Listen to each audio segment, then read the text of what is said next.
विद्यार्थी मित्रांनो, पाचवा जो पाठ आहे परिमळ प्रल्हाद केशव अत्रे यांचा, तर या पाठाचा आपण या ठिकाणी आज दुसरा भाग पाहत आहोत. विद्यार्थी मित्रांनो, परिमळ हा जो काही प्रल्हाद केशव अत्रे यांचा पाठ आहे, तर हा पाठ म्हणजे कवयित्री बहिणाबाई चौधरी यांचे जे काही काव्यसंग्रह आहे, बहिणाबाईंची गाणी, तर या काव्यसंग्रहाला लिहिलेली ही लिहिलेली ही प्रस्तावना आहे. तर या काव्यसंग्रहाला लिहिलेली प्रस्तावना आहे. या प्रस्तावनेमधून आचार्य अत्रे यांनी बहिणाबाई चौधरी यांच्या सामान्य काव्यप्रतिभेची ओळख आपल्याला गवता भाषेमध्ये करून दिली आहे. कवयित्री बहिणाबाई चौधरी तर ह्या ग्रामीण जीवनाशी निगडीत होत्या. त्यांचा कृषी जीवनाशी, प्रामुख्यानं कृषी संस्कृतीशी त्यांचा या ठिकाणी त्यांची एक प्रकारची नाळ जुळून होती आणि त्यामुळं त्यांच्या मनावर खोलवर अशा प्रकारचे संस्कार झाले होते. त्यामुळं या ठिकाणी कृषी संस्कृतीशी निगडीत किंवा ग्रामीण कवितेशी निगडीत अनेक प्रकारचे तपशील आपल्याला त्यांच्या काव्यामध्ये सहज दिसतात. तर या ठिकाणी विद्यार्थी मित्रांनो, आपण पहिल्या भागात अध्ययन केला होता. पहिल्या भागामध्ये आपण पाहिलं की कवयित्री बहिणाबाई चौधरी यांचं जे काही काव्य आहे, तर सरळ, निर्मळ आणि प्रांजळ अशा प्रकारचं त्यांचं काव्य आहे. आणि एक वेळ सहजच या ठिकाणी सोपानदेव चौधरी हे ज्यावेळेला लेखक प्रकाश प्रल्हाद केशव अत्रे यांच्याकडे गेलेत आणि त्यावेळेला त्यांनी एक कविता लेखकाला वाचून दाखवली आणि त्यामुळं साहजिकच ही जी काही कविता आहे, तर ही कविता अशी होती की एरीत दोन मोठा, दोन्हीमध्ये पाणी एक, मोठ हाकलतो एक, जीव पोचतो किती क. तर शेतकऱ्याचं काम या ठिकाणी वर्णन केलं या कवितेमध्ये. आणि ही कविता प्रामुख्याने लेखक काय झालं तर प्रल्हाद केशव अत्रे, तर या कवितेमुळं या एक प्रकारचे भारावून गेले. आणि जर का आपण हे काव्य साहजिकच या ठिकाणी जर का त्याला प्रसिद्धी दिली नाही, तर मात्र काय होईल, हा आपला जो महाराष्ट्र आहे, तर हा महाराष्ट्र मात्र या चांगल्या प्रकारच्या काव्याला मुकेल असं त्यांचं मत बनलं. आणि त्यांनी पूर्ण कविता वाचल्या आणि त्याला प्रामुख्याने या ठिकाणी प्रसिद्धी देण्याचं ठरवलं. आणि त्यानंतर हे काव्य एक प्रकारचं त्याला प्रसिद्धी मिळाली. तर विद्यार्थी मित्रांनो, आपण या ठिकाणी सुरुवातीला 2 परिच्छेद पाहिले होते. आता या तिसऱ्या परिच्छेदामध्ये पान नंबर 19वर शेवटचा परिच्छेद बघा.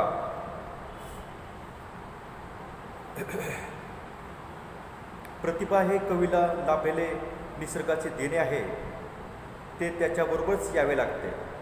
आता प्रतिभा म्हणजे काय? नवनिर्माण शक्ती. ज्या वेळेला या ठिकाणी आपल्याला प्रतिभेचं जे काही देण असतं, ही निसर्गाची देण असते. आणि प्रतिभा आपलं जागृत होणं, तर थोडक्यामध्ये प्रतिभा शक्ती ही प्रामुख्यानं कवीला लाभलेली उपजत अशा प्रकारची या ठिकाणी शक्ती असते. आणि त्यामुळं ही जी काही प्रतिभा शक्ती आहे, तर ही कवयित्रीला जन्मताच लाभलेली होती. यत्नाचा म्हणजे प्रयत्न, खटपट, यत्नाचा का विद्येचा त्याच्याशी काही संबंध नाही, हे माझे आता ठाम मत झाले आहे. विद्यार्थी मित्रांनो, या ठिकाणी ह्या जी काही कवयित्री आहेत, कवयित्री बहिणाबाई चौधरी, तर यांना मात्र या ठिकाणी अक्षर ओळखसुद्धा नव्हती. एवढंच नाही, तरीसुद्धा मात्र त्यांनी काय केलं, अशा प्रकारचं हे जे काही काव्य आहे, तर उत्तम काव्य आपणास या ठिकाणी केले दिसते. आणि म्हणून लेखक म्हणतात की या ठिकाणी प्रयत्नाचा आणि विद्येचा काही संबंध नाही आहे. म्हणजे प्रतिभाशक्ती त्यांना उपजत होती आणि उपजत अशा प्रकारची प्रतिभाशक्ती असल्यामुळेच ते या ठिकाणी काव्य करू शकल्या, असं या ठिकाणी लेखकाचं ठाम मत झालं आहे. कोकिळ पक्षाने तोंड उघडले की आपोआप संगीत वाहू लागते. लेखकाने या ठिकाणी उदाहरण दिले की ज्याप्रमाणे कोकिळ पक्षी या ठिकाणी आपलं तोंड उघडतो आणि त्याच्या आपोआप त्याच्या तोंडून या ठिकाणी संगीत वाहू लागतं, त्याचप्रमाणे या ठिकाणी बहिणाबाईंच्या चौधरी यांच्या जी काही कविता होत्या, तर ह्या कवितासुद्धा मात्र त्यांच्या तोंडून अशा प्रकारे एक प्रकारे या ठिकाणी स्त्रवत असत. प्राजक्ताची कळी उमलली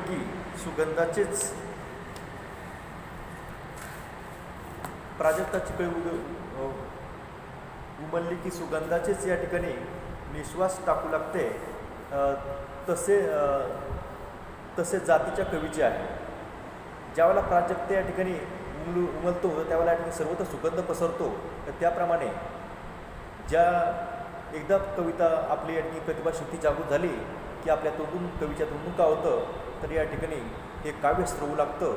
तर तशाच प्रकारचं कवितेला आपलं कवयित्रीला ही लाभलेली अशा प्रकारची नैसर्गिक अशा प्रकारची देण होती. त्यांचे हृदयाचे ताल धरून बसलेले असते, त्याचे हृदयाचे ताल धरून बसलेले असते, त्यामुळे त्यांच्या जिभेवर शब्द येतो तो मुळी नाचतच.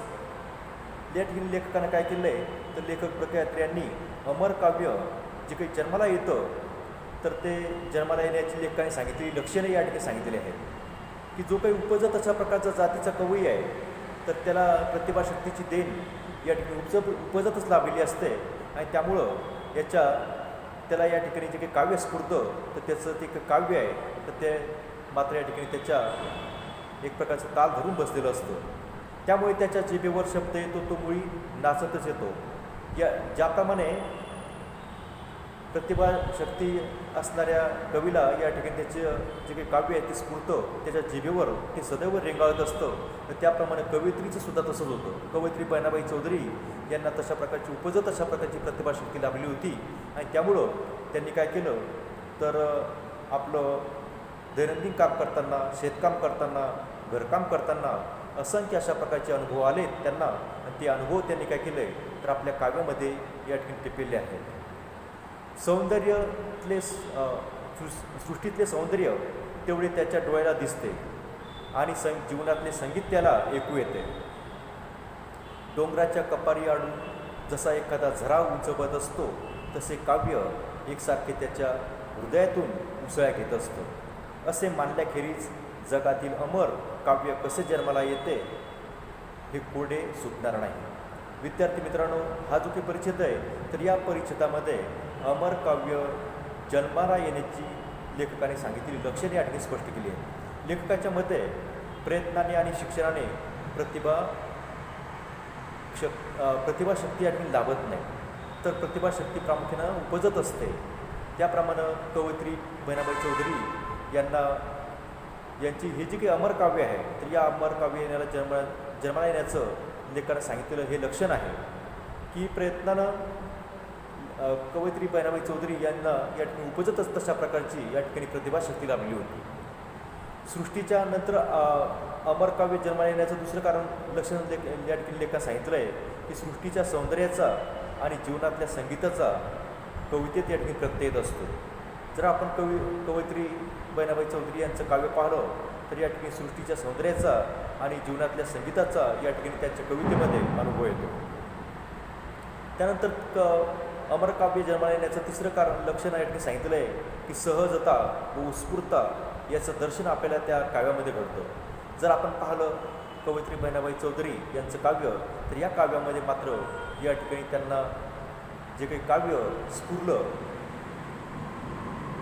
ते काव्य आपण जर का जवळ पाहिलं तर त्याच्यामध्ये सहजता आणि उत्स्फूर्तता अशा प्रकारचं हे दोन्हीसुद्धा या गोष्टीचं दर्शन घडतं. यावरून आपल्यास या ठिकाणी अमर काव्य जन्माला येण्याचं हे तिसरं लक्षण आहे. आणि अमर काव्य जन्माला येण्याचं चौथं लक्षण लेखकाने सांगितलं आहे की कवीच्या जिभेवर येणारा शब्दच मुळात नाचत येत असतो. तर ही सुद्धा आपल्याला लक्षण आपल्या या ठिकाणी काय होईल कवयित्री बहिणाबाई यांच्या चौधरी यांच्या कविता वाचल्यानंतर लक्षात येईल. तर ज्याप्रमाणे एखाद्या डोंगराच्या कपारी आडून एखादा झरा या ठिकाणी सतत वाहत असतो तशाच प्रकारचं काव्य एकसारखं या कवीच्या अंतःकरणातून उसळ्या घेत असतं. तर तशाच प्रकारचं काव्य कवयित्री बहिणाबाई चौधरी यांच्या अंतःकरणातून या ठिकाणी स्रोत होतं असं आपल्यासारखे म्हणता येईल. पुढच्या भागामध्ये कवयित्री काय म्हणते बघा. आपलं लेखक या ठिकाणी या बहिणाबाई चौधरी यांच्या काव्याबद्दल किंवा कवितेबद्दल काय म्हणतात की बहिणाबाई यांनी तर शाळेचे कधी तोंड पाहिले नाही. तर या ठिकाणी लेखकाला सांगायचं आहे की कवयित्री बहिणाबाई चौधरी यांनी या ठिकाणी त्यांना अक्षर ओळख नव्हती तरीसुद्धा मात्र त्यांनी काव्य लिहिलं. तर त्याच्यामध्ये प्रामुख्याने त्यांचे महत्त्वाचे अशा प्रकारचे गुणविशेष या परिचितामध्ये लेखकाने वर्णन केले आहे. कवयित्री बहिणाबाई यांनी शाळेचे तोंड कधी पाहिले नव्हते. शाळेचे तोंड न पाहणे म्हणजे काय परिचय नसणे, अजिबात परिचय नसणे. तर लेखकाच्या मते कवयित्री बहिणाबाई चौधरी या अशिक्षित होत्या. एवढंच नाही तर त्यांना अक्षर ओळखसुद्धा नव्हती, तरीसुद्धा त्यांनी अशा प्रकारचं हे काव्य केलं. तर त्यामधून आपल्याच्या ठिकाणी बहिणाबाई चौधरी यांच्या अंगी असलेले गुण आपल्यासाठी लक्षात येतात. त्यांना लिहिता येत नव्हते आणि वाचता येत नव्हते. गावातील मंदिरे ह्याच माझ्या शाळा असे त्या म्हणत. कवयित्री बहिणाबाई चौधरी नेहमी म्हणत की गावातल्या जी काही मंदिरे आहेत त्या माझ्या शाळा आहेत. तर त्यांना अशा प्रकारे ग्रामीण संस्कृतीचा, कृषी संस्कृतीचा त्यांचा ग्रामीण भागाचा त्यांचा जवळचा संबंध होता. आणि जे जे काही त्यांनी पाहिलं, अनुभवलं आणि तेच मात्र त्यांनी काय केलं, आपल्या काव्यामध्ये शब्दबद्ध केलं, टिपलं. रोजचे घरातले आणि शेतामधले काम करता करता त्यांनी गाणी रचली. विद्यार्थी मित्रांनो, कवयित्री बहिणाबाई चौधरी यांनी काय केलं की रोजचं काम करता करता, मग ते दळणकाम असेल, या ठिकाणी आपलं शेतकाम असेल, तर हे शेतकाम करता करता त्यांनी काय केलं, या ठिकाणी आपलं काव्य रचलं किंवा गाणी रचली. आणि त्यातली थोडीशी कुणीतरी टिपून ठेवली. ती स्वतः त्यांनी टिपून ठेवली नाही, तर इतर कोणीतरी टिपून ठेवली आणि पुष्कळशी त्यांच्याबरोबरच गेली. विद्यार्थी मित्रांनो, असंख्य अशा प्रकारचे काव्य या कवयित्रीनं या ठिकाणी सांगितलं आणि ते मात्र कुणीतरी टिपून ठेवलं. अशी ही एक अपढीक म्हणजे अशिक्षित, न शिकलेली आणि कष्टाळू गृहिणी जात्यावर दळता दळता किंवा चूल फुकता फुकता माय भीमाई माऊली जशी आंब्याची सावली किंवा माझ्या माहेरची वाट मला वाटे मखमल असे जिवंत काव्य श्वास टाकावा इतक्या सहजपणे कशी करू शकते. कवयित्री बहिणाबाई चौधरी यांनी काय केलं, तर या ठिकाणी सहजगत्या या ठिकाणी आपलं प्रपंच करता करता त्यांनी काय केलं, काव्य त्यांना स्फुरलं आणि ते तशा प्रकारे त्यांनी शब्दबद्ध केलं.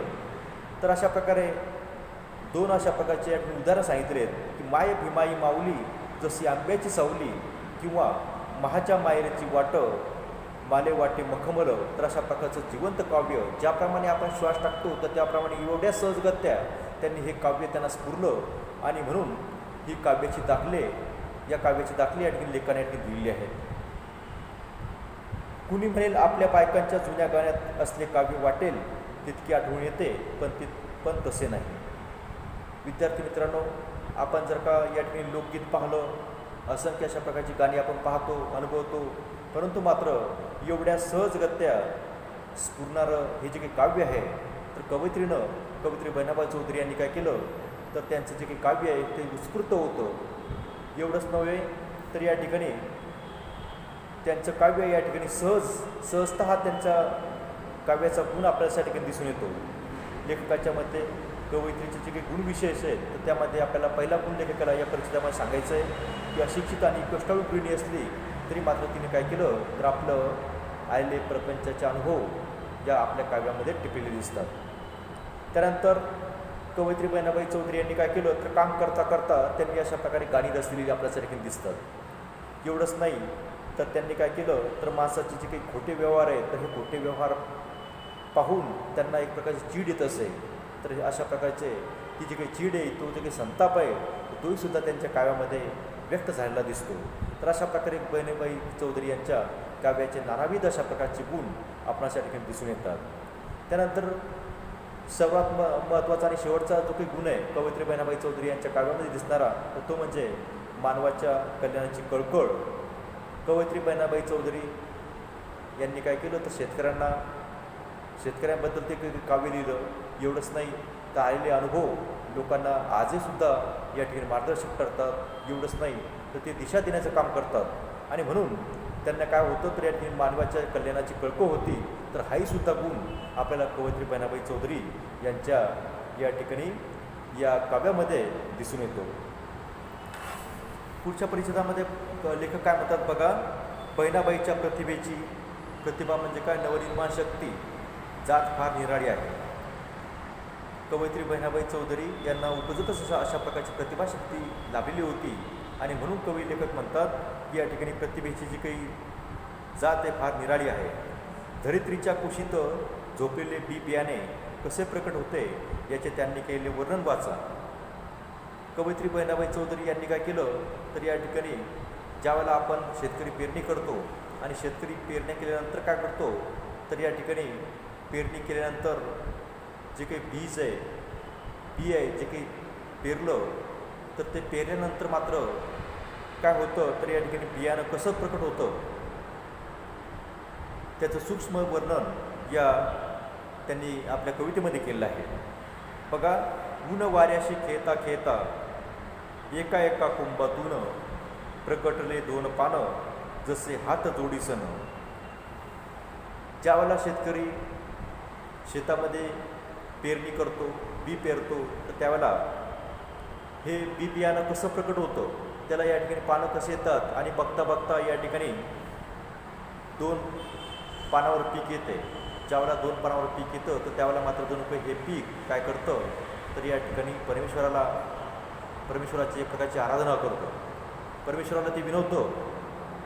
आणि ज्याप्रमाणे आपण परमेश्वराची आराधना करतो त्याप्रमाणे ते पीकसुद्धा या ठिकाणी या शेतकऱ्याच्या घरामध्ये धनधान्याची जणू काही बरसात होऊ दे, त्याचं घर सुख समृद्धीने या ठिकाणी नांदू दे. तर अशा प्रकारची विनवणी जणू काही ते पीक करतं. तर अशा प्रकारचं वर्णन या कडव्यामध्ये या ठिकाणी कवयित्री बहिणाबाई चौधरी यांनी केलं आहे. तर अशा प्रकारचं एक सूक्ष्म निरीक्षण कवयित्री बहिणाबाई चौधरींचं होतं. ऊन वाऱ्याशी खेळता खेळता एका एका कोंबातून प्रगटले दोन पानं जसे हात जोडीसन.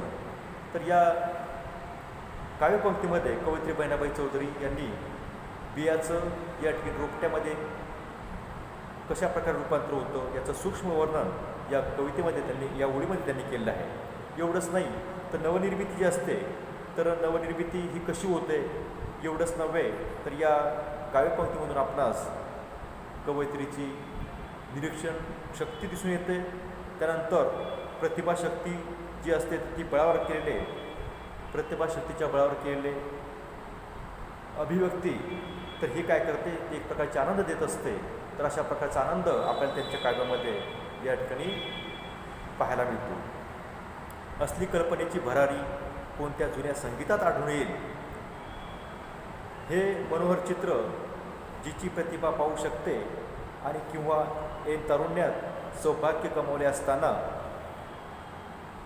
लपे कर्माची रेखा माझ्या कुंकवाच्या खाली कुशीसनी कुंकू गेलं रेखा उघडी पडली.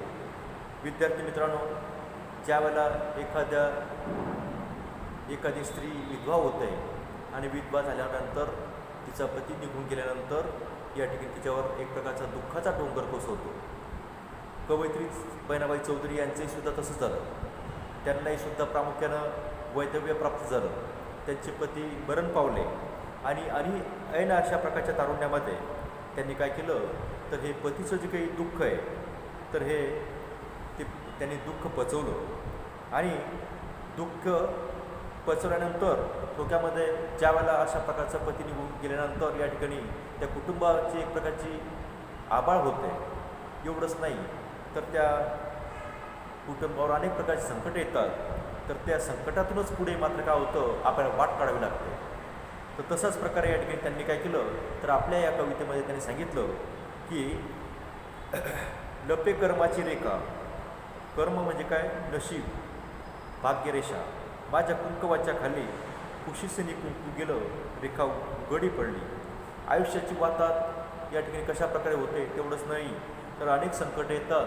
तर या अनेक संकट आल्यानंतर मात्र आपण हतबल न होता त्यावर या ठिकाणी मात केली पाहिजे. तशाच प्रकारची मात कवयित्रीने काय केलं आहे की या आलेल्या संकटावर केली आणि आपलं पुढचं आयुष्य या ठिकाणी त्यांनी त्या जीवन जगले आहेत. तर वैधव्याचे असे हृदयभेदक काव्य जिच्या मुखातून प्रकट होते तिचे कवित्व सामान्य आहे असे कोण म्हणेल. विद्यार्थी मित्रांनो, कवयित्री बहिणाबाई चौधरी यांचं काव्य हे सामान्य काव्य नव्हतं. तर ते इतर जे काही श्रेष्ठ कवी आहे तर या श्रेष्ठ कवींच्या मानाच्या पहिल्या पंक्तीमध्ये जाऊन बसणारं त्यांचं हे काव्य होतं. आणि म्हणून लेखक म्हणतात की सकाळी उठून बहिणाबाई घरोट्यावर म्हणजे जात्यावर बसून दळू लागल्या की त्यांच्या जात्यातून तिकडे पीठ पडू लागायचे आणि इकडे त्यांच्या ओठातून काव्य सांडू लागायचे.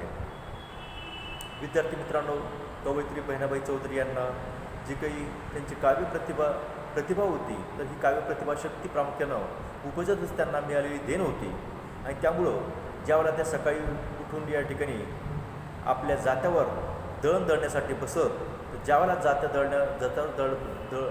जात्यावर दळण दळत असताना ज्याप्रमाणे सहजगत्या पीठ पडते, त्याचप्रमाणे कवयित्री बहिणाबाई चौधरी यांच्या तोडून या ठिकाणी काव्य या ठिकाणी पडत असे. तर अशा प्रकारचं वर्णन या ठिकाणी या लेखक या ठिकाणी आपल्यासाठी करतात. तर विद्यार्थी मित्रांनो, आज आपण लेखक प्रल्हाद केशवात्रे लिखित परिमळ या पाठाचा आपण या ठिकाणी दुसरा भाग पाहिला. उर्वरित भाग जो आहे आपण तिसरा तर पुढच्या भागामध्ये बघूया.